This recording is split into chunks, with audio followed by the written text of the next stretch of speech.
I really believe in the fact that in life, somebody else guides you, and along the way, they have people who help you. It's much like a marathon. Along the way, some person's offering you a cool drink, a cold water sponge, a chocolate bar, just so that you've got enough energy to make the next 5 kilometers. And then when you're changing into your wetsuit to swim 3 kilometers down the sea, somebody else is waiting for you on the other side to give you a warm drink when you come out of the cold water. That's like life is.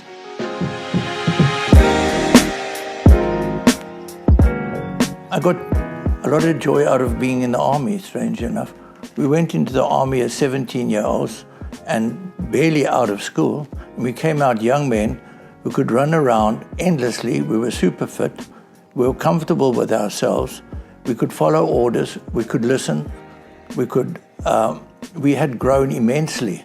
And I noticed this not just in myself, but in a lot of my colleagues. Because with the same people I went into the army, I went to university. And we stayed together for 6 years. So it's amazing. The two young friends who got onto that truck on the 3rd of January, after a few weeks after we'd written our grade 12, they stayed with me right through until after 6 years of medical studies. And they're the two people I still phone on their birthdays, and they phone me. So that's joy, knowing out there are two good friends. My mom always used to say, don't always look to the future and think it's going to get better. Don't always look to the past and regret what you didn't do. Live in the present. The best life is in the present. Learn from the past. Focus on the future, but do what you think you'd like to do.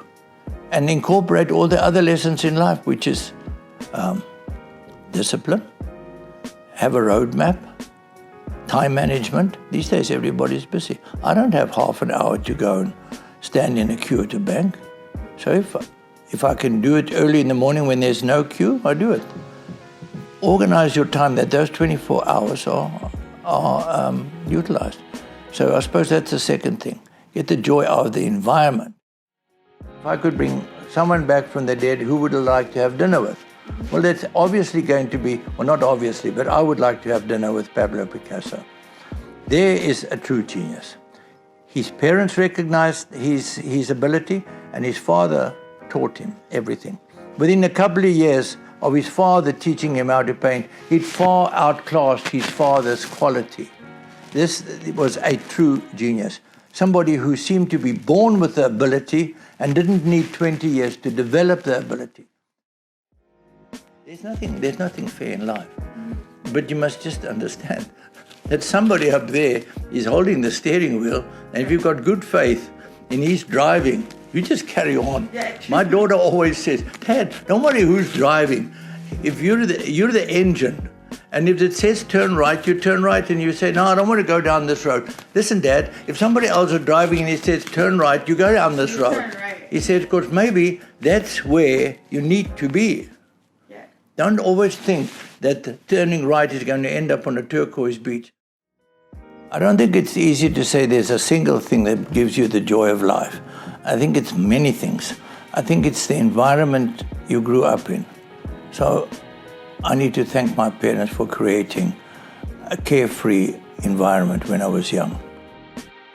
My greatest achievement is teaching my children the values my parents taught me and seeing them practice these values in real life.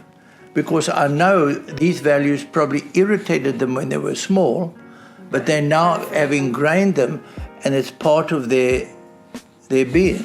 Yeah. And one of those values was compassion.